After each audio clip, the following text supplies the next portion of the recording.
Bonjour famille, bonjour à tous, bienvenue sur votre chaîne MC Kalinga TV. Restez branchés juste pour 1 h à 45 minutes. Aujourd'hui, nous avons notre sous-thème qui est Nathan, fils de David. Nous attendons vos questions, nous attendons vos commentaires. N'hésitez pas à aimer la page si c'est pour la première fois et pourquoi pas la vidéo aussi. Et abonnez-vous sur notre chaîne YouTube MC Kalinga TV. Restez branchés pour 1 heure aujourd'hui. Merci d'être là. Et je commence par saluer mon équipe. Bonjour, Madame Joël. Bonjour Madame Andy, bonjour à vous tous qui nous suivez. Bonjour. Et bonjour, mon frère Hugues. Bonjour, Madame Andy. Merci beaucoup que vous soyez là. Et bonjour, Pasteur Freddy. Bonjour Madame Moudi et bonjour à tous ceux qui nous suivent. Alors, sans plus tarder, nous débutons notre émission et nous laissons la parole au Pasteur Freddy. Pasteur Freddy, à vous la parole. Merci beaucoup et merci à tous ceux qui sont en train de suivre MC Kalinga TV et qui posent des questions. C'est très important que nous soyons là, que nous puissions régulièrement nous retrouver dans ce contexte pour échanger sur la parole du Seigneur. Que Dieu vous bénisse énormément et je pense qu'aujourd'hui, nous continuons avec notre thème. Le grand thème pour l'année, c'est le pardon éternel, mais il y a des sous-thèmes sur lesquels nous sommes en train de travailler. Mais particulièrement, nous parlons du sang. Et en parlant du sang, nous voulons aujourd'hui traiter d'un sous-thème qui est Nathan, le fils de David. Vous allez comprendre, nous continuons à parler du sang. Et en parlant du sang, nous prenons Nathan, le fils de David. Et nous allons un peu échanger sur ça. Et Madame Joël va nous aider avec les textes des Écritures sur 1 Chronique, le chapitre 3. Prenons à la maison, vous lisez du verset 1 au verset 9, mais là, pour gagner le temps, nous prenons le verset 5 jusqu'au verset 9. 1 Chronique 3, versets 5 à 9. Là, il a eu encore des enfants. Bathsheba, fille d'Amiel, lui a donné 4 fils. Shima, Shobab, Nathan et Salomon. Il a eu 9 autres fils, Iba, Elishua, Elpelet, Noga, Népheg, Yafia, Elishama, Eliada et Eliéphélet. De plus, ses femmes de deuxième rang lui ont donné aussi des fils. Il a eu également une fille, Tamar. Gloire au Seigneur. Voilà, nous sommes dans la généalogie de David, pratiquement les enfants que David a eus. Dans ce texte, si vous lisez, vous verrez que David a eu beaucoup d'enfants. Pratiquement plus de 15 enfants que David a eu avec une fille, Tamar, qui est citée. Les enfants de David, le plus souvent, ceux qui sont connus, c'est Absalom, c'est Adonijah, c'est Amnon, l'aîné de ses enfants. C'est beaucoup plus Salomon parce que c'est lui qui a remplacé David sur le trône et qui a bâti les temples, qui a bâti par exemple les temples à Jérusalem. Ce sont ceux-là qui sont connus. Mais en particulier aujourd'hui, je veux traîner autour d'un enfant qui est là parmi les enfants de David, fils de Bathsheba, comme Salomon, Nathan. Je vais traîner sur lui et vous allez comprendre la raison parce que avec notre chaîne, nous demeurons christocentriques. En fait, la Bible en soi ne parle que de Jésus. Quand nous prenons un texte des Écritures, nous devons ressortir la personne de Jésus-Christ. Et vous allez comprendre pourquoi nous avons pris Nathan.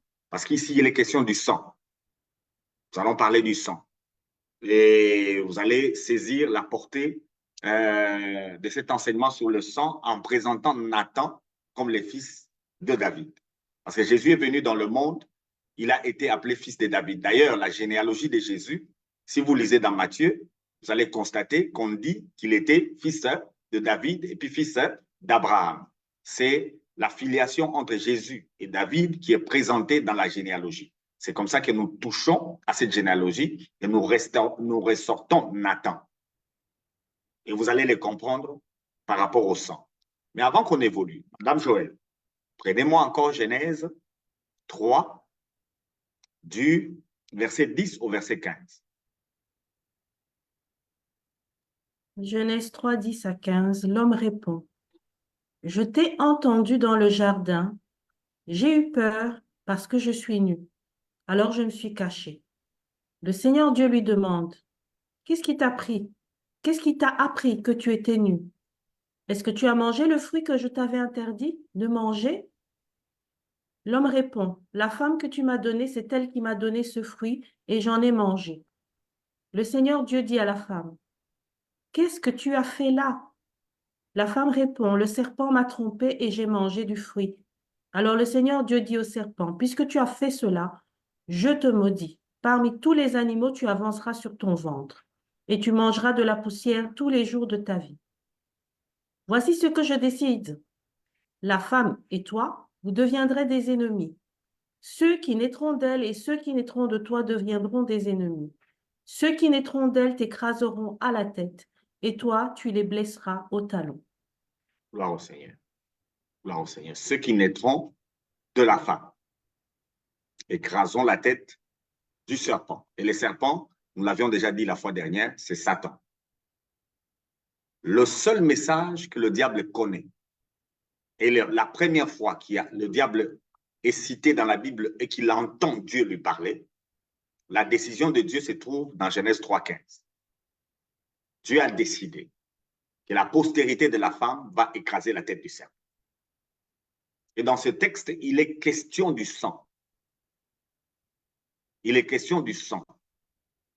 L'enfant qui naîtra de la femme seule, pas de l'homme, cet enfant-là écrasera la tête du serpent. Je ne sais pas revenir à ça. On l'a déjà dit. Que la femme a été tentée en première, mais c'est encore la femme qui nous a apporté Jésus. Là, on a parlé de Marie, en parlant de son incarnation. On ne va pas y revenir. Ceux-là qui nous rejoignent doivent aller suivre les autres vidéos. Donc, il faut rentrer à ça. Alors, aujourd'hui, nous voulons parler d'autre chose. C'est toujours par rapport au sang. Vous allez constater dans le texte de la Genèse la position de l'homme. Quand on pose la question à l'homme, parce qu'il dit à Dieu, j'ai eu honte. C'est pourquoi je me suis caché quand j'ai entendu ta voix. Il dit, ah bon? Qui t'a dit ça? Est-ce que tu as touché à l'arbre que je t'avais interdit? L'homme ne dit pas qu'il a touché à l'arbre. L'homme dit que c'est la femme qui l'a séduit. Et quelle femme? La femme que Dieu lui a donnée. Donc vous allez constater que quand Dieu a pris la décision de donner une femme à Adam, Dieu n'a pas regardé Adam. Dieu a vu le besoin réel de Adam. Adam était le seul homme sur la terre. Adam avait Dieu pour lui seul. Dieu était son Dieu à lui-même. Il n'avait même pas besoin de les chercher parce qu'il était le seul homme sur la terre avec Dieu pour lui-même. Il parlait avec Dieu. C'est que beaucoup de gens cherchent aujourd'hui. On appelle ça communion. Il y a beaucoup de noms qu'on donne à cela. On appelle ça communion, on appelle ça tout ce qu'on peut appeler. Alors, l'homme, regardant tous les animaux, regardant l'or, l'argent, tout ce qu'il y a dans ce monde, les mers, les océans, tout lui appartient à lui-même. Mais l'homme n'était pas satisfait. L'homme est resté insatisfait avec tout ça là. C'est là où j'ai des problèmes avec tous ces gens qui prêchent que si on a de l'argent, si on a le bien-être, la sociologie peut régler ce problème-là. La sociologie dit clairement que l'homme est insatiable. Quand l'homme a satisfait un besoin, le besoin qu'il a satisfait va créer un autre besoin. Donc, vous qui me suivez, si vous pensez qu'avec l'évangile, vous allez arriver à un point où vous possédez et vous êtes satisfait, ça ne se fera jamais.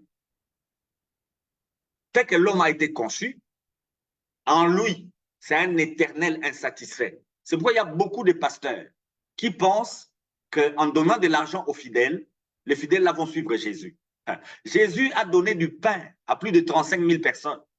Et ce sont ces mêmes personnes-là qui ont dit crucifiez-le. L'homme, c'est un éternel insatisfait. Au désert, Dieu a fait descendre le pain du ciel. Mais le peuple au désert est arrivé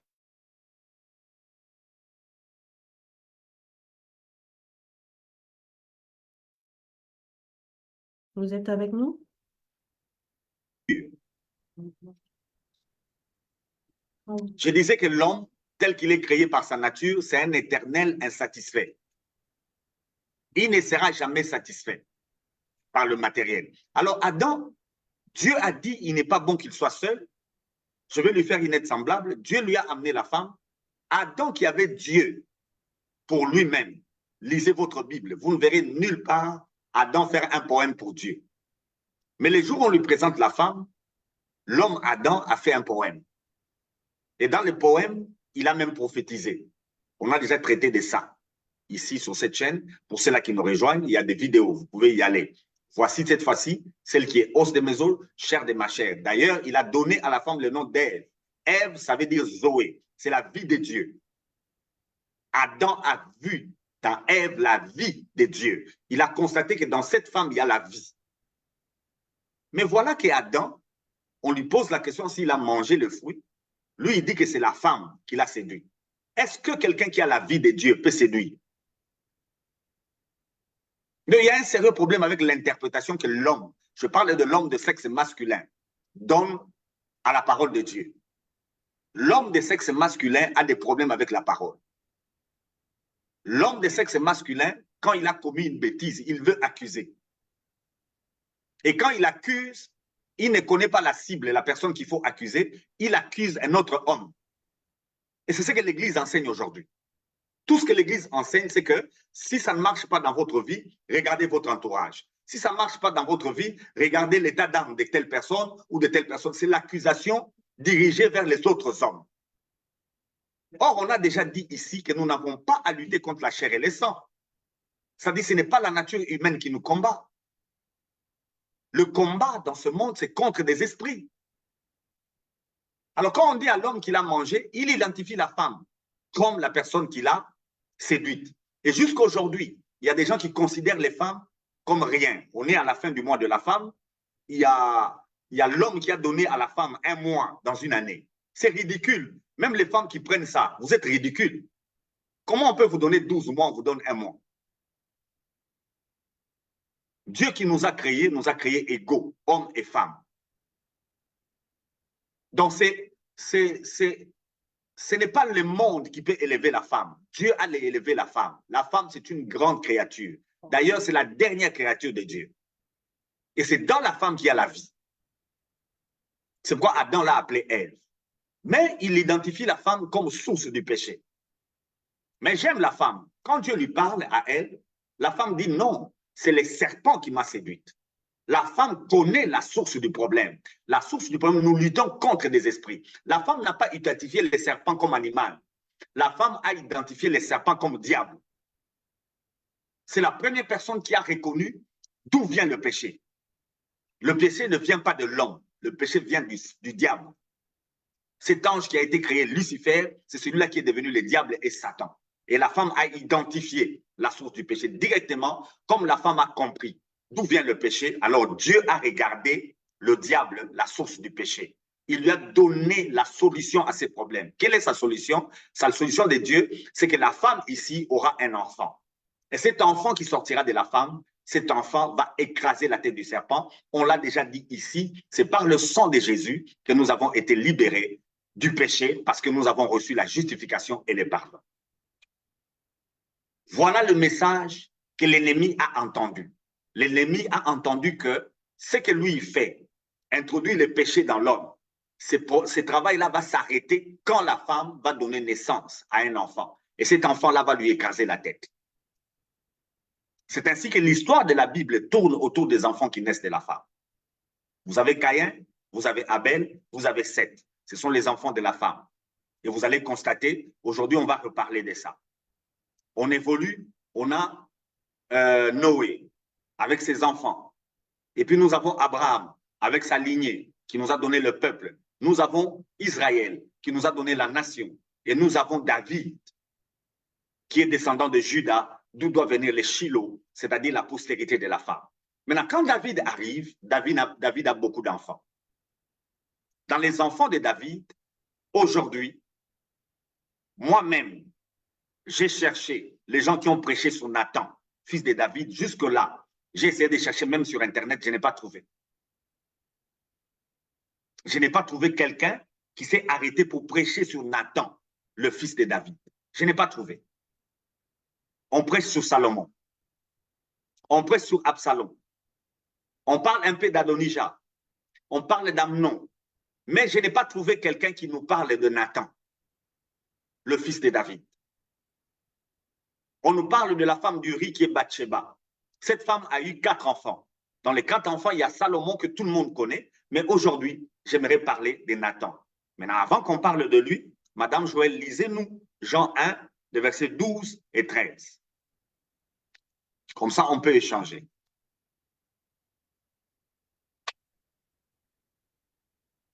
Jean 1, 12 et 13. Oui. Pourtant, certains l'ont reçue, et ils croient en elle. À cela, la parole a donné le pouvoir de devenir enfants de Dieu. Et ils sont devenus enfants de Dieu, en naissant non par la volonté d'un homme et d'une femme, mais de Dieu. Gloire au Seigneur. Dans la version des secondes, ce sont ceux-là qui naissent non de la chair et du sang. Et dans la version qui est claire, on dit non de la volonté d'un homme et d'une femme. Donc, la postérité de la femme qui écrase la tête du serpent ne peut pas venir dans le monde d'une relation entre un homme et une femme. Ce ne sont pas ceux-là. Ce sont ceux-là qui naissent d'une relation autre que la relation qui vient d'un homme et d'une femme. Quand un homme et une femme se mettent ensemble, ils décident d'avoir un enfant vient au monde. Ça, c'est naturel. Et c'est pourquoi nous rejoignons ce que nous disions la fois dernière, l'antéchrist, l'homme qui vient avant Christ. Quel est cet homme qui vient avant Christ? C'est un homme qui a le sang, mais le sang naturel, le sang du péché. Ce sang qui contredit tout. Ce sang qui accuse. Mais l'homme qui vient en Christ, l'homme Jésus n'a pas le sang du péché. Jésus avait le sang, mais pas un sang qui est lié à Marie et à Joseph. Et son sang, c'est ce sang qui règle le problème du péché. Et aujourd'hui, si on peut parler de Jésus, nous parlons de ceux-là qui viennent après l'homme naturel. C'est pourquoi dans la version de Madame Joël, on cite beaucoup de gens.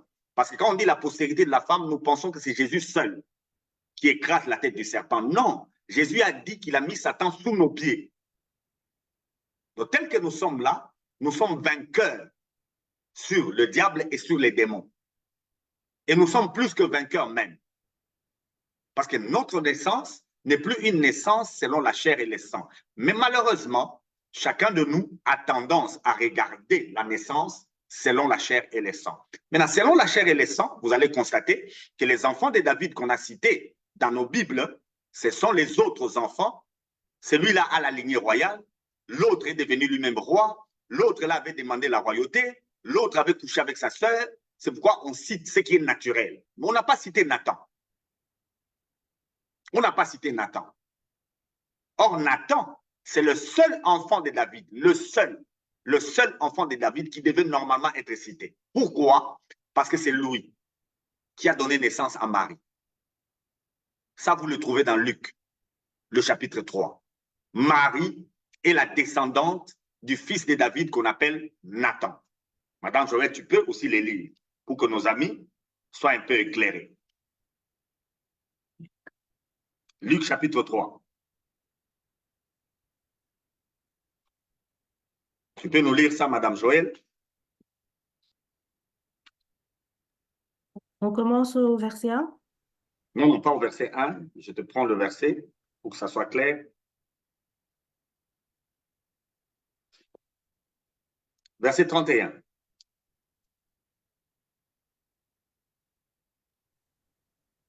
Luc 1, 31. Éliakim est fils de Méléa. Méléa est fils de Ména. Ména est fils de Matata. Matata est fils de Nathan. Nathan est fils de David. Voilà la généalogie qu'on donne de Jésus-Christ dans Luc. Et Luc nous présente Jésus comme un homme. L'homme, fils de la femme, postérité de David, Jésus, est descendant de David par Nathan. Nathan, le fils de Bathsheba. Et cette généalogie, c'est la vraie généalogie. C'est celle qui répond à Genèse 3,15. Et cet enfant Jésus, c'est celui-là qui n'est pas regardé selon la volonté des hommes. Il n'est pas regardé selon les pensées humaines. C'est pourquoi dans la Bible même, Nathan est oublié et négligé. Comme quelqu'un qui est en train de me suivre maintenant dans la société, on vous oublie, on vous néglige. Parce qu'on veut regarder les choses selon le sang du péché, le naturel. Et l'Église a commencé à prêcher les naturels. Or, ceux qui sont enfants de Dieu, ce sont ceux-là qui reçoivent la parole. Et quand ils reçoivent la parole, ils ont le pouvoir d'être enfants de Dieu, non selon la volonté des hommes, mais selon la volonté de Dieu. Voilà, je peux m'arrêter là et on peut continuer.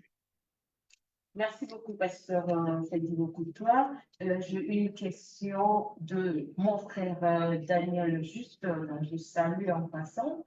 Il dit, donc on peut dire que c'est Satan qui a commis les péchés volontaires qui est impardonnable.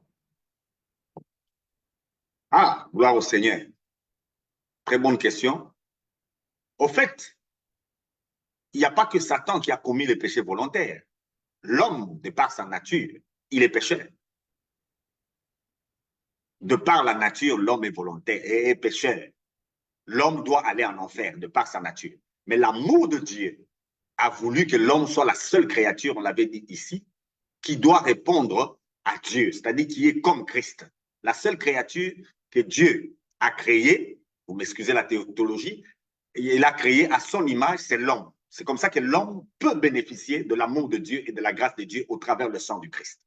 Mais, et l'homme, et Satan, tous sont des créatures perdues.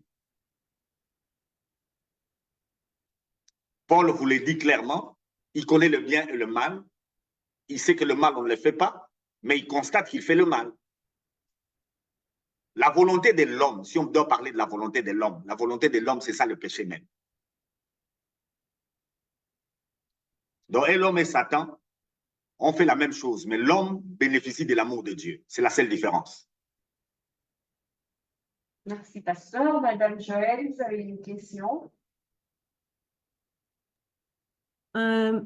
En fait, je pense que peut-être dans le courant de l'émission, elle va être répondue parce que si je comprends bien, on essaye de faire un parallèle entre le fils de David, Nathan, qui est le fils biologique, et le fils de David, Jésus, qui est le fils spirituel. Maintenant, on comprend que Nathan n'est pas beaucoup évoqué dans la parole de Dieu, mais ça me semble logique étant donné qu'on veut mettre en lumière Jésus. Nous avons dit que la Bible ne parle que de Jésus. Donc, j'aimerais comprendre ici la profondeur du sujet, c'est-à-dire d'évoquer Nathan. Qu'est-ce que vous voulez faire ressortir dans cela? En fait, l'Ancien Testament dans son ensemble, Madame Joël, l'Ancien Testament dans son ensemble, l'Ancien Testament ne fait que présenter les ancêtres de Jésus naturels, si je peux le dire ainsi. C'est ce que l'Ancien Testament a fait. Comme c'est lié à la loi, et la loi doit convaincre du péché, on a cité que les enfants qui sont nés d'une manière naturelle, qui ont posé des actions que l'homme trouve extraordinaires et exceptionnelles, et c'est comme ça que l'homme a oublié même la promesse de Dieu à Satan. La promesse de Dieu à Satan, c'est que c'est une fille qui doit naître. La promesse de Dieu, ce n'est même pas un homme. À Ésaïe, ça a été clair. On a demandé un signe au roi Akab. Le roi n'a pas donné de signe. Dieu a donné un signe. Quel est le signe de Dieu? La Vierge sera enceinte, elle enfantera un fils. Donc, l'idée devait se tourner vers une fille. Donc, normalement, la Bible devait se diriger vers une femme. Mais la Bible a commis une erreur de passer tout son temps à regarder les hommes. En fait, c'est lié à l'homme naturel. Quand il a mangé les fruits, on lui pose la question, qu'est-ce qu'il a fait? Il a accusé la femme. Et depuis, dans la descendance qui est biblique, c'est-à-dire la tradition hébraïque, la femme est mise déjà de côté. On a mis de côté la source du salut. Et on nous a présenté des hommes qui ne nous amènent pas le salut. Et Jésus, quand il est arrivé dans le monde, Madame Joël, Jésus a dit quelque chose. C'est là qui nous rejoint, doivent aller lire le texte aussi, qui est dans Jean. Jésus dit, de tous ceux qui sont venus avant moi, ils sont quoi? Ils sont des voleurs. Qui sont venus avant Jésus? Ce sont des hommes. Abraham, Salomon, David, Ézéchias, tous ces gens-là sont des aventuriers. Mais l'Église passe son temps à nous enseigner ce que David a fait, à nous enseigner ce qu'Abraham a fait, à nous enseigner ce que Isaac a fait. Tous ces gens-là sont à côté. Aucun d'eux n'a découvert l'endroit par où Jésus viendra pour régler le problème. Jésus vient de David, oui. Mais de qui? De Marie, pas de Joseph. Jésus est fils de David par Marie. Il n'est pas fils de David par Joseph. C'est ça la profondeur du texte, madame. La profondeur du texte est là. C'est pourquoi Paul a dit à Timothée, c'est la femme qui a été tentée. Elle a été séduite, mais cette femme est sauvée en devenant mère. Normalement, la Bible est un livre au féminin. On devait plutôt parler de la postérité de la femme, et nous avons passé le temps à parler de la postérité de David, nous avons passé le temps à parler de la postérité d'Abraham, et nous avons oublié que la première fois où le diable a entendu Dieu lui parler, la décision de Dieu, c'était la postérité de la femme et non la postérité de l'homme. Et vu sous cet angle-là, Madame Joël, on devait beaucoup parler de Nathan et non de Salomon.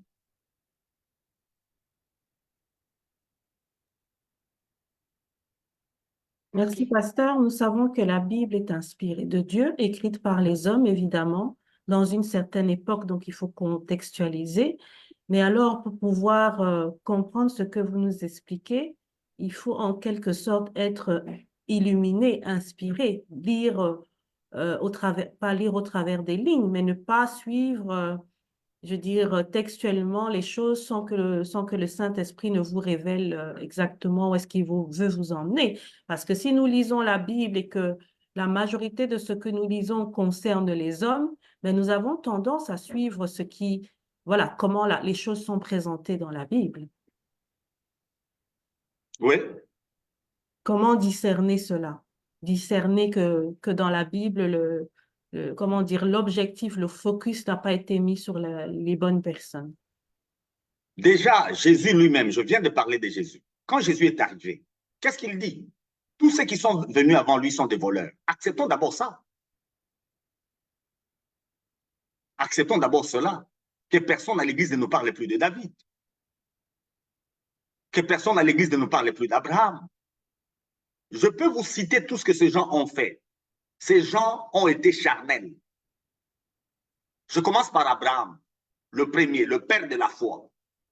Il arrive à la montagne. Il a démontré la foi en donnant Isaac. Et il savait qu'Isaac va rentrer parce qu'il savait qu'Isaac, Dieu ne le prendra pas. Le sang d'Isaac va crier vengeance comme le sang d'Abel. Il savait que Dieu ne peut pas prendre Isaac. Et Isaac, en tant que prophète, lui a dit, Dieu doit prendre un agneau. Et Abraham a accepté que Dieu va se débrouiller pour son agneau. Il arrive sur place, effectivement, Dieu a dit de récupérer Isaac, il a récupéré Isaac. Mais le papa Abraham va nous prendre une brebis qu'il a vue à la montagne et il va offrir. Quelle bêtise! Quelle bêtise! Et les gens nous enseignent que c'est Dieu qui avait donné cet animal. Aucun texte ne nous dit ça. Aucun texte ne nous dit, dans les Écritures, même Abraham n'a jamais dit ça. Et si vous allez dans Hébreu, où on a cité les héros de la foi, on nous parle d'Abraham, on nous parle de sa foi par rapport à l'offrande d'Isaac. On nous parle de sa foi par rapport à la naissance d'Isaac. Mais on ne nous parle pas de sa foi dans l'offrande de la brebis. Du bélier, par exemple, pardon. Donc, en offrant les béliers, Abraham n'a fonctionné que selon la tradition humaine. L'homme naturel, l'antéchrist. Donc, avec cet acte-là, Abraham, c'est un antéchrist. Et même, je peux aller loin, un antichrist. En posant cette action-là, il s'est opposé à Christ. Il devait laisser Dieu lui-même pourvoir. Parce qu'il a dit, à la montagne de Dieu, Dieu lui-même fera quoi? Pourvoira de l'agneau. Effectivement, à Morija, Dieu a pourvu de Jésus. Jésus est mort à Morija, à Golgotha. C'est lui l'agneau dont Isaac a parlé. Donc, Madame Joël, tous ces gens-là de l'Ancien Testament, quand vous les regardez, ils vont vous tuer.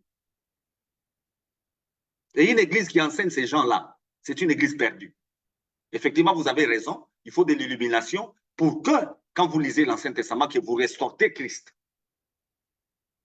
Jésus, fils de David, fils de Nathan, et non fils de Salomon. Il faut arrêter avec ça. Pasteur, quand vous expliquez que le bélier qui a été pris à la place d'Isaac n'était pas un acte de foi, nous savons ici que l'Ancien Testament est l'ombre des choses à venir. Donc, en cette époque-là, les temps n'étaient pas encore mûrs et prêts pour qu'il y ait le véritable agneau qui vienne. Mais le fait qu'il ait eu un bélier préfigurait qu'un jour, ce serait le vrai. Le fait qu'on ait eu des sacrifices était aussi l'ombre des choses à venir. Donc, ça préfigurait. Donc, moi, je ne comprends pas que vous expliquiez l'acte d'Abraham comme un acte de manque de foi, alors que c'est ce que Dieu préparait pour après pouvoir faire le parallèle, puisque ce n'était pas encore l'époque où Jésus devait venir. Merci beaucoup, madame. Dans la foi qu'on nous parle d'Hébreu, parce que la Bible s'interprète par elle-même, Hébreu nous dit qu'Abraham savait qu'il va rentrer avec Isaac. Donc, la foi d'Abraham, c'est que Dieu ne prend pas un homme qui naît d'une manière naturelle. C'est ça sa foi. Il n'y a aucune foi dans le bélier. Aucune. Le bélier, c'est une pratique traditionnelle. Ce qu'il faisait toujours, il avait, comme Noé, l'habitude de sacrifier. Et il sacrifiait les animaux que lui choisissait. C'est comme ça qu'il a pris le bélier. Entre-temps, son fils, qui est aussi prophète, avait posé la question, où est l'agneau? Et c'est la première mention de l'agneau dans la Bible. Où est l'agneau? Et Abraham a dit, par rapport à l'agneau, Dieu pourvoira. Est-ce qu'un bélier, c'est un agneau? Non. Donc le Messie a tapé totalement à côté. Et aujourd'hui, beaucoup de gens veulent plaire à Dieu par des pratiques pareilles. C'est une œuvre humaine. Ce qui était spirituel, c'était mettre Isaac sur l'offrande. Ça, c'était spirituel. Quand on a retiré Isaac, Dieu n'a même pas regardé ce qu'Abraham a fait. Lisez votre texte. Est-ce que Dieu s'est occupé de cette offrande-là? Avec Dieu, ça s'est limité sur l'offrande d'Isaac. L'offrande du bélier, aucune réaction de Dieu. Ce n'est pas pareil avec Abel qui a offert un animal et Dieu a senti une odeur. Ce n'est pas pareil avec Noé qui a offert une offrande et Dieu a senti l'odeur. Ce n'est pas pareil avec David qui a offert, Dieu a senti l'odeur. Ça, l'offrande d'Abraham, là, il ne s'est rien dit. C'est une aventure, c'est la religion. Et dans ce texte de Genèse 22, Madame Joël, le bélier ne préfigure pas Christ. C'est Isaac qui préfigure Christ, le fils unique de Dieu. Le bélier, là, ne préfigure pas Jésus. L'enseignement sur le bélier, c'est un enseignement sur la religion.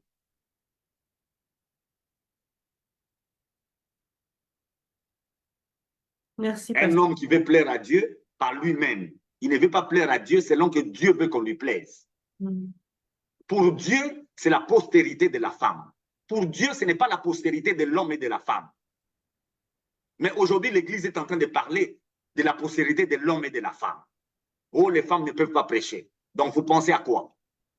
Donc, Dieu a un sexe. C'est pourquoi il choisira ceux qui ont le sexe masculin. Il va rejeter ceux qui ont le sexe féminin. C'est ridicule.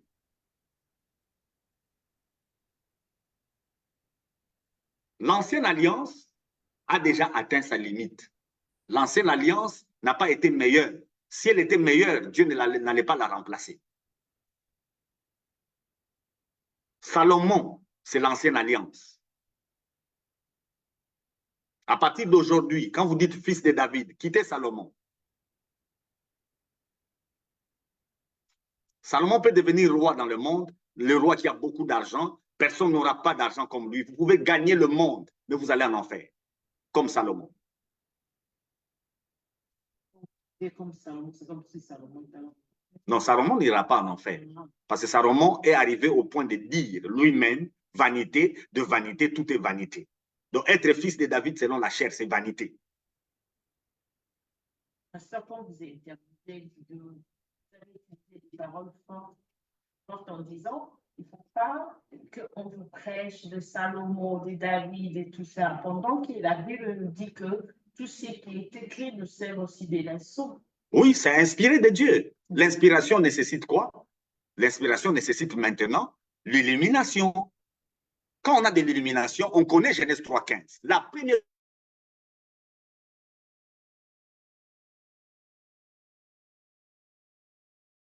Vous êtes avec nous? présentée à Satan, On s'est arrêté quand vous avez juste cité Genèse 3,15. oui, dans Genèse 3,15, le serpent a entendu. Il a entendu quoi? Que la femme aura un enfant. Il n'a pas entendu que l'homme et la femme auront un enfant. Tous ceux qui naissent de l'homme et de la femme n'iront pas au ciel. Ils vont aller en enfer. Celui qui naît par la foi en Christ, c'est celui-là qui ira au ciel.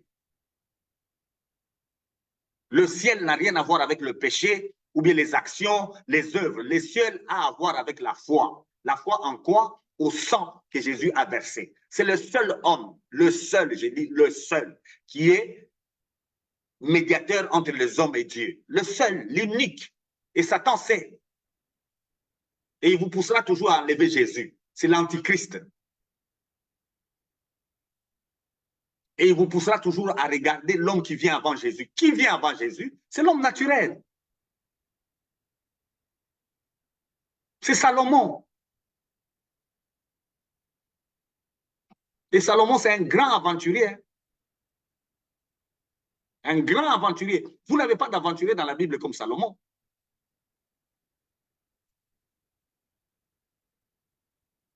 Si nous lisons tous les textes de Salomon, vous allez comprendre. David, c'est le premier qui a commis l'erreur. David a entendu Dieu lui dire que lui ne peut pas construire un temple pour lui, pour Dieu. Parce que David est allé à Morija, là où Abraham avait sacrifié Isaac. David aussi est allé au même endroit. Il a offert des sacrifices à Dieu. Il a acheté l'endroit, l'air d'Ornan, et il a dit à cet endroit, il va construire un temple à Dieu. Dieu lui a dit, non, laisse, c'est ton fils qui va le faire. Toi, tu es un homme de sang. Et les gens enseignent sur ce sang là-haut, David avait tué des gens là-bas. C'est ridicule. David n'a pas le sang qui peut accorder le pardon. Sur l'air d'Ornan, l'ange qui frappait s'était arrêté. Dieu a manifesté sa miséricorde. Et David a dit qu'à cet endroit ici, Dieu ne frappe pas. Dieu ne frappe pas. Alors David a dit, comme moi j'habite dans un palais et que l'arche de Dieu est dans une tente, je vais mettre l'arche ici, je vais construire aussi un palais. Dieu lui a dit, laisse, ce n'est pas toi qui vas faire ça, c'est ton fils qui le fera. Qui est ce fils-là? David a choisi Salomon. Quelle bêtise! Et pourtant, le fils là, c'est Nathan. Le fils là, c'est Nathan. C'est ce que Luc nous présente. Luc nous présente Nathan. Comme l'ancêtre de Jésus, ce n'est pas Salomon. Et à Salomon, qu'est-ce que David a fait? Il a donné du bois, il a donné de l'or, il a donné de l'argent, il a donné toutes ces choses-là. Et Salomon a construit une maison. Et heureusement que Salomon lui-même a vu que Dieu n'habite pas dans quelque chose qui est fait de main d'homme. Salomon lui-même a tiré cette conclusion. Et pourtant, il y avait la gloire qui était descendue dans ces bâtiments-là. Mais Salomon a tiré la conclusion que Dieu ne peut pas habiter là-bas. Effectivement, Dieu n'a pas habité là-bas. Et aujourd'hui, ces bâtiments ont été détruits. C'est un mur qui est resté. C'est Jésus qui est venu bâtir une maison éternelle. Et David disait que Dieu va lui bâtir une maison éternelle. Ce n'est pas Salomon qui bâtit une maison éternelle, c'est Nathan par sa fille Marie. Et Ésaïe a mieux éclairé. La Vierge sera enceinte et elle enfantera un fils. On lui donnera le nom d'Emmanuel, la Vierge, pas une fille qui a connu des rapports sexuels. Et ceux qui reçoivent ce que je dis, c'est là ils naissent non de la chair, moins encore du sang. Tel que vous êtes là et que vous avez entendu cette parole, Madame Joël, vous n'êtes plus la fille de vos parents. Si vous continuez à penser que vous êtes la fille de vos parents, c'est là que vous vous perdez. C'est l'esprit de l'Antichrist.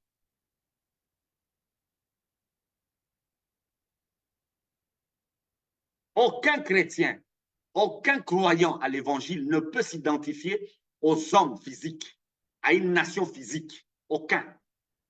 Nous sommes des êtres spirituels. Et tout ce que nous avons comme difficulté, Madame Joël, aujourd'hui, c'est à cause de ça.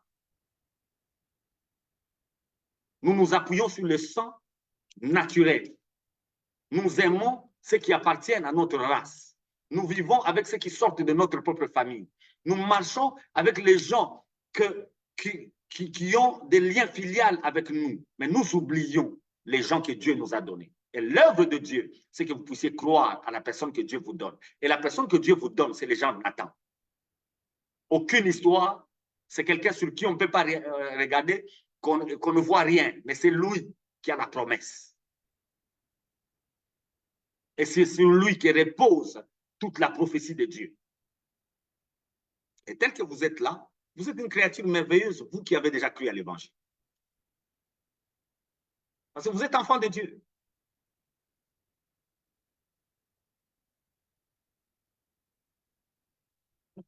Nous comprenons, pasteur, que nous ne devons pas donner en exemple les patriarches de l'Ancien Testament parce qu'ils n'ont pas connu le mystère que nous connaissons maintenant en tant qu'Église. Mais je tape un peu le clou parce qu'on nous enseigne souvent, regardez, tel ou tel patriarche, voilà, il a arrêté, il a prié, la pluie s'est arrêtée, il a fait tomber le feu de Dieu devant 400 prophètes et on nous donne en fait leur vie en exemple par rapport à des actes qu'ils ont réalisés et que nous aujourd'hui en tant qu'Église nous ne sommes pas capables de faire. Donc c'est la raison pour laquelle nous nous retrouvons devant des prédications qui nous demandent d'atteindre au moins leur niveau. Donc pouvez-vous nous expliquer pourquoi aujourd'hui nous sommes occupés à regarder en arrière et à les prendre en exemple parce que nous ne sommes pas capables de réaliser que nous avons plus que ce qu'eux, ils avaient? Bon, Madame Joël, l'Ancien Testament, c'est une partie des Écritures qu'on ne peut pas enlever. Jésus n'est pas venu enlever les Écritures, non. Toute Écriture est inspirée de Dieu. L'Ancien Testament est valable. Moi, j'enseigne l'Ancien Testament. Cependant, l'interprétation de l'Ancien Testament doit se faire selon Christ. Christ n'a pas l'interprétation de l'Ancien Testament comme les rabbins juifs ont. Quand Jésus interprète l'Ancien Testament, c'est différent. Et l'Ancien Testament pour Jésus, l'Ancien Testament parle de lui. Maintenant, dans les fils de David, quel est le fils de David qui nous donne la Vierge? Est-ce que c'est Salomon ou bien c'est Nathan? On constate que c'est Nathan. Et c'est ce que Luc nous a donné comme information dans la généalogie qu'il nous présente dans Luc 3. C'est Nathan qui nous donne la Vierge Marie. Donc, c'est de Nathan qu'on devait parler dans la Bible.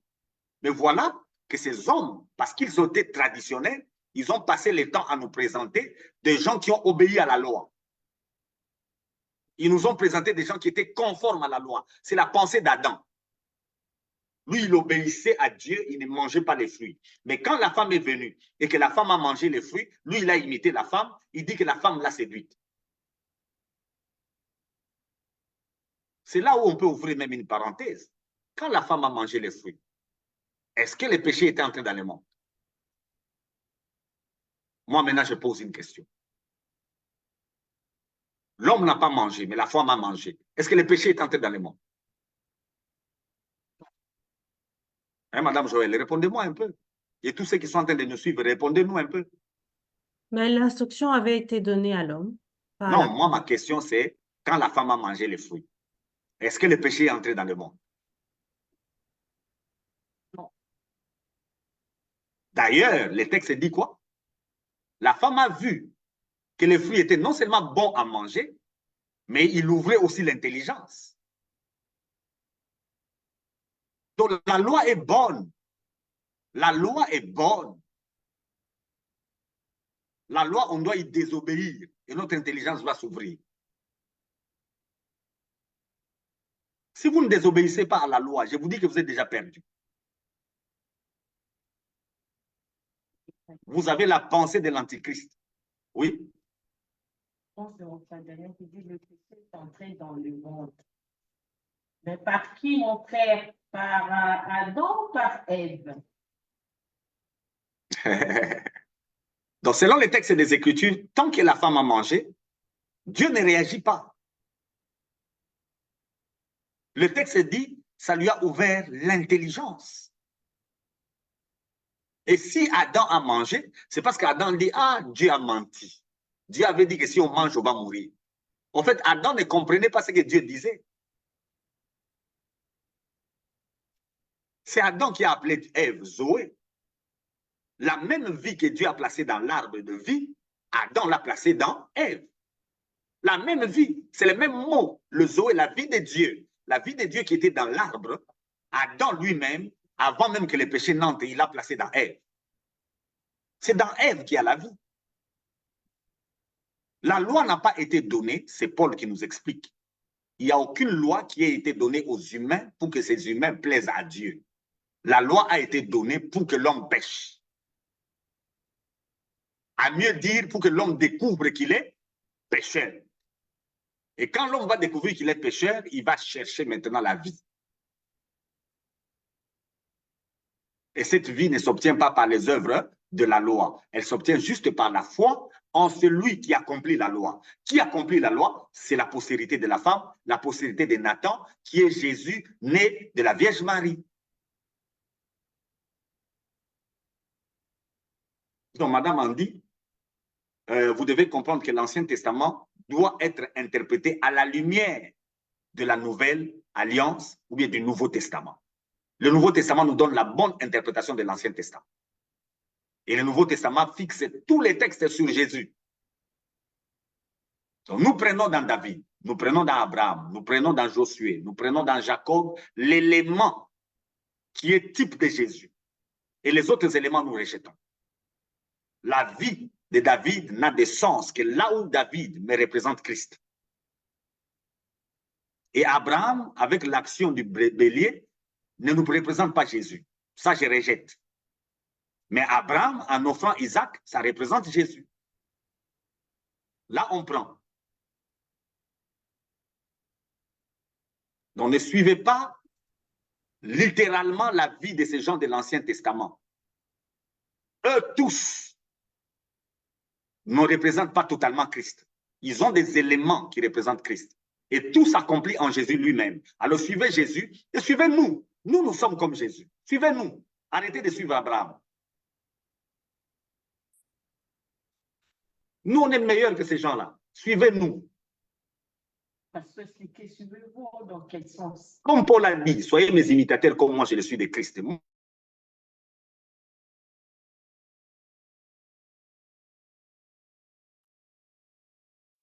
Nous avons une coupure. Attendez. Ah, voilà. Nous avons entendu que comme pasteur a demandé de le suivre. Oui, nous avons entendu. Suivez-nous, oui. Suivez-nous. OK, que pensez-vous sur ça, Madame Noël? Au jour d'aujourd'hui, et le pasteur en prêchant demande de suivre eux comme serviteurs qui sont imitateurs de Christ et de non suivre les Abraham, Moïse et tout ça. Qu'en pensez-vous de ça? Je suis d'accord parce que Christ est le chemin, la vérité et la vie. Mais je me pose la question, oui, et aussi Paul demande d'être leurs imitateurs comme il est imitateur de Christ. Mais est-ce que nous ne retombons pas dans le même schéma de l'Ancien Testament en suivant certains imitateurs de Christ qui ont certains éléments qui ressemblent à Christ et d'autres éléments qui n'ont rien à voir avec Christ? Parce qu'au jour d'aujourd'hui, nous avons des faux. Et donc, nous pouvons imiter des personnes qui ont certains aspects de Christ et qui d'autres aspects ne ressemblent pas à Christ. Donc, nous voulons suivre le chemin, le chemin, la vérité et la vie, qui est Christ, qui lui est parfait, juste et saint et qui n'a aucun défaut. Madame Joël, lisons un peu, 1 Corinthiens 15.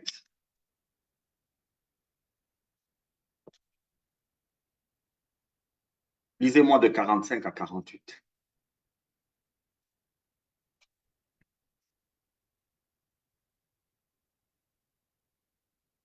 « 1 Corinthiens 15, 45, 48. 45 à 48. Oui, lisons. Dans les livres saints, on lit, Adam, le premier homme, c'est un simple être humain qui a reçu la vie. Le dernier Adam est rempli de l'Esprit Saint qui donne la vie. Ce qui vient d'abord, ce n'est pas l'être qui vit par l'Esprit Saint, c'est le simple être humain. L'être qui vit par l'Esprit Saint vient après. Dieu a modelé le premier homme avec de la terre. Cet homme-là vient de la terre, mais le deuxième homme vient du ciel. Ceux qui viennent de la terre sont comme celui que Dieu a modelé de la terre. Ceux qui viennent du ciel sont comme celui qui est venu du ciel. Gloire au Seigneur. Et puis le texte de Madame Joël est tellement clair que, il est tellement clair que on n'a pas beaucoup d'explications à donner. Tel que nous sommes là, Madame Joël, effectivement, j'ai la chair encore, je la porte sur moi, j'ai ce corps du péché avec moi, et vous pouvez me juger par rapport à ce corps. Vous pouvez me juger par rapport aux actions que ce corps est en train de porter. Vous pouvez me juger par rapport à ce que vous voyez venant de ce corps. Mais tout votre jugement est à côté. Je ne me connais pas par rapport à ce corps. Je me reconnais par rapport à Christ. Je suis passé par une nouvelle naissance. Et avec la nouvelle naissance, je suis un autre homme. Et quand je dis que je suis un autre homme, je suis un être spirituel. L'être spirituel est venu après cet être charnel, cet être naturel que vous voyez. L'être spirituel est venu après. L'être charnel qui est là a des problèmes avec les dents, par exemple, parce que je me suis cassé les dents et c'est resté comme ça. L'être charnel que j'ai a peut-être des problèmes d'yeux parce que au-delà d'un certain âge, les yeux commencent à faiblir, il faut mettre les lunettes et toutes ces histoires-là. Mais l'être intérieur qui est né de nouveau, c'est lui-là, il va de gloire en gloire. Quand je vous dis suivez-moi, je ne vous demande pas de suivre l'être externe. Vous allez vous perdre. Parce qu'on revient, comme d'autres qui disent, l'habit ne fait pas le moine, donc ne suivez pas ce que je suis en train de faire, mais ce que je vous dis. Bon, ça, ce n'est pas biblique. Moi, je préfère traiter des éléments qui sont dans la Bible. La Bible ne dit pas que l'habit ne fait pas le moine. Celui qui est en Christ ne pèse pas. Mais vous avez la loi avec vous, amenez la loi vers moi, vous verrez que je ne contredis pas la loi. Mais je ne respecte pas la loi. Mais parce qu'on comprend, aujourd'hui, nous voyons beaucoup de gens des deux, ils ont la parole, on prêche la parole, ils sont christocentriques. Mais je comprends que vous êtes esprit, comme vous venez de dire, mais si vous ne reflétez pas ce qui sort de votre bouche, ça devient aussi l'obstacle. Je suis en train de dire clairement, amenez la loi vers moi et dites-moi quel est l'élément de la loi sous lequel moi, je marche contre. Je ne contredis pas la loi. Comme l'apôtre Paul a dit, qui, moi tel que je suis là, peut me convaincre de péché? Qui? Il n'y a que celui qui interprète mal la loi, qui veut accuser les humains, qui peut m'accuser. Mais c'est lui-là qui marche conformément aux Écritures, qui n'accuse pas et qui croit, ne verra pas en moi un péché. Je n'en ai pas. Donc, Madame Joël, les faux font partie de l'antichrist. On le disait dans l'émission passée. L'antéchrist, ce sont des enseignements sur le premier homme. On a tendance à vouloir parler du premier homme qui est terrestre. Et on oublie le dernier homme qui, lui, est céleste.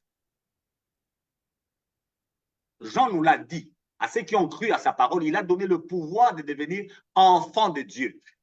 On ne doit pas regarder le fils d'un homme et d'une femme, on doit regarder celui qui est né de Dieu. Celui qui est né de Dieu est une nouvelle création, les choses anciennes doivent être passées. Et toute chose doit devenir nouvelle. Donc, Madame Joël, ne suivez pas le faux, on l'a déjà dit ici. Il y a beaucoup de faux. Les gens qui enseignent Salomon sont des faux. Les gens qui vous enseignent Moïse sont des faux. Les gens qui vous enseignent Abraham sont des faux. Aujourd'hui, enseignez-nous Nathan. Nathan n'a aucune histoire. Il n'a pas conçu les temples. Il n'a rien fait. Aucune histoire. C'est celui-là qu'on parle d'aujourd'hui. La seule chose qu'on connaît de Nathan, il est l'ancêtre de Marie. C'est lui qui a donné des enfants et les enfants-là ont donné naissance à Marie, la Vierge qui a porté Jésus dans son corps. C'est ce qu'on connaît de Nathan. Alors, si vous voulez connaître quelque chose de nous, si vous devez nous suivre, connaissez ce que nous sommes en Christ. Ne nous regardez pas selon la chair, regardez-nous selon Christ. Et quand il s'agit de Christ, Madame Joël, il s'agit de son sang, il s'agit du pardon éternel. Je confesse que tout le monde qui croit a le pardon éternel. Moi, le premier. Et je vous rappelle encore que même quand on sera au ciel, beaucoup de gens pensent que quand ils vont arriver au ciel, c'est parce qu'ils ont fait telle œuvre, ils ont mérité le ciel, et en arrivant au ciel, ils seront justes. Non, même au ciel, on est des pécheurs, parce que nous sommes des créatures. Il n'y a que Dieu qui est saint. Toutes les créatures devant lui sont pécheresses. Mais nous, on sera là à cause du sang. Et quel sang? Le sang du fils de Nathan. J'aime Jésus, il n'a jamais été appelé fils de Salomon. Et quand on a commis l'erreur de le comparer à Salomon, il a dit, il y a ici plus que Salomon. Il a dit, la reine de Séba a quitté son pays pour aller écouter la sagesse de Salomon. Mais ici, là où il y a Jésus, il y a plus que Salomon. Et moi que vous voyez là, je suis plus que Abraham, plus que Salomon, plus que David même. À ceux qui nous entendent, suivez-nous, s'il vous plaît. Suivez-nous. Cette maladie-là va disparaître. Suivez-nous. Ce monde-là va ressusciter. Suivez-nous. Cette situation-là va être changée pendant que je vous parle. Suivez-nous seulement. Croyez à ce qu'on dit. Et le miracle se fait. Amen, amen, amen. Que Dieu soit loué. Nous sommes arrivés à la fin de notre émission d'aujourd'hui. Madame Joël, par votre mot de la fin, si vous en avez. Il y a une question pour terminer. Merci, Madame Andy. Je pense que le pasteur a vraiment bien clôturé et résumé le but de cette émission. Donc, je le remercie et je remercie tous ceux qui nous ont suivis. Merci. Merci à vous, Madame Joël, et à mon frère Daniel Le Juste, à tous ceux-là qui nous ont suivis aujourd'hui. Donc, nous laissons la parole au pasteur pour un mot de la fin d'aujourd'hui. En fait, je termine en disant que Nathan, c'est un homme sans histoire. Donc, je parle aux gens qui n'ont pas d'histoire. C'est un homme sans référence. Je parle aux gens qui n'ont pas de référence. C'est un homme qu'on néglige. Je parle aux gens qu'on a négligés. C'est un homme sur lequel on ne tire même pas le regard. Je parle aux gens sur qui on ne peut pas tirer un regard. Pendant que vous m'entendez, si vous croyez au pardon éternel de vos péchés, je vous replace sur le chemin de l'histoire. Je restaure votre histoire. Comme Luc a restauré l'histoire de Nathan, je restaure aussi votre histoire. Je veux qu'on cite votre nom. Je veux qu'on déclare des choses sur vous. Je veux maintenant là qu'un aspect de votre vie que vous négligez puisse se relever. Comme Nathan pouvait négliger Marie, comme Naomi avait négligé Ruth. Mais ce que vous avez négligé va vous relever. Et la croix de Jésus, nous allons vers la Pâque. La croix de Jésus est la seule et l'unique voie par laquelle ce monde ici est en train d'exister et il continuera à exister. Et la vie éternelle passe par la croix. Alors soyez bénis, vous tous qui prêchez l'évangile. Ne regardez pas l'argent, ne regardez pas aux habits, même sans habits, même sans argent, proclamez le nom de Jésus. Il n'est pas lié à toutes ces choses. Amen. Amen. Merci beaucoup, Pasteur Pédi Moukoutoua. Soyez bénis. Et je vous informe qu'il y a une école en France. Je fais appel à toutes personnes qui sont en France. Il y a une école biblique. Si vous voulez apprendre, je vais mettre la communication sur ma page. Il y a toutes les références si vous avez à suivre. Il y a le professeur, parmi les professeurs, il y a aussi les pasteurs Pédi Moukoutoua. Donc, si vous voulez être enseigné sur la parole de Dieu, il y a une école pour vous et c'est aussi en ligne. Que Dieu vous bénisse. On se voit demain sur notre rubrique à l'écoute de la parole. Et à tous ceux-là qui aiment la parole de Dieu. Chaque jour, il y a une parole que nous mettons pour suivre chaque matin la lecture biblique avec notre sœur Joël. Nous vous demandons de les écouter aussi, de l'écouter tout le jour. Ça va vous fortifier. Que Dieu vous bénisse. On est ensemble, les femmes. À la prochaine. Bye bye. Bye.